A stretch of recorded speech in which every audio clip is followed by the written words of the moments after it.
The nearest that we could get him was during the Valentine's Day bombing of the terminal, and si Mintang was a suspect. He was arrested by the Joint Police Military Operation. Nahuli ito siya, but I don't know what happened to the case. But I remember that there was this release, so I went to Samig.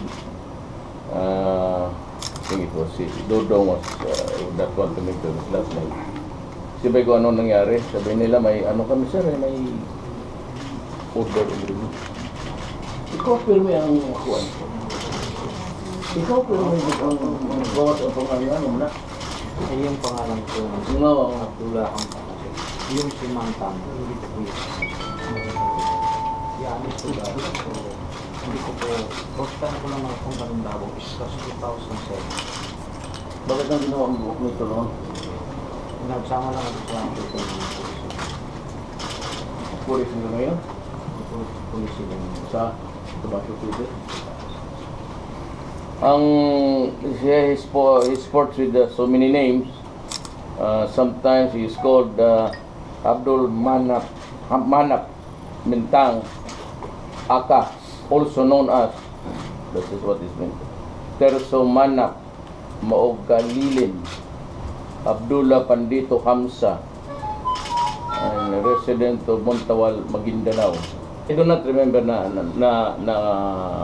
acquitted ko siya.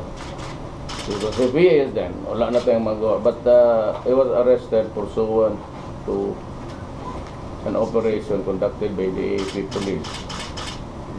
At nahulog siya. So dinala siya dito kasi I think it was just a temporary dismissal. If a case is dismissed,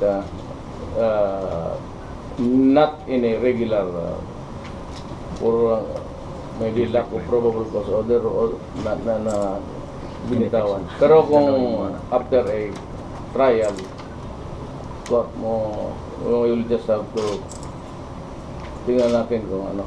I hope that we have the witnesses, and if there are, then we can proceed with the prosecution. What government is trying to say is that there are live extant warrants of arrest.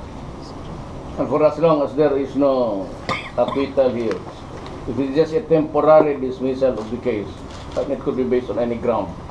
One of them is lack of probable cause of prima facie. Then it can be refiled anytime. Now, by the time that you can produce the suspect or a suspect, and you have the corresponding witnesses to justify the prosecution, we will file the case again. It is up to the prosecution to decide. But I would like to ask everybody in government to protect government interests. We will try to come up with witnesses by the time the case is filed. At this juncture, this early, we will not divulge anything except to say kung ano ang nangyari. Mayor, the dismissal was believed to be somehow related to the ongoing peace negotiation between the government and the MILF. Yeah, I think you're also right. Parang isa sa mga that was one of the demands of the MILF. Building the confidence. Yes, yes. Okay. Maybe that's also the one. I think parang ganun. But and now there is a PBL. There's another negotiation. Do you think this would again happen? No, I will insist on his detention. I will insist on his detention. If we have the grounds to detain him, we will have to detain him. Hindi namin pwede i-release yan. Those were two bizarre incidents, and we cannot just let go of saying na wala kaming ebidensya. We will produce the witnesses at that time.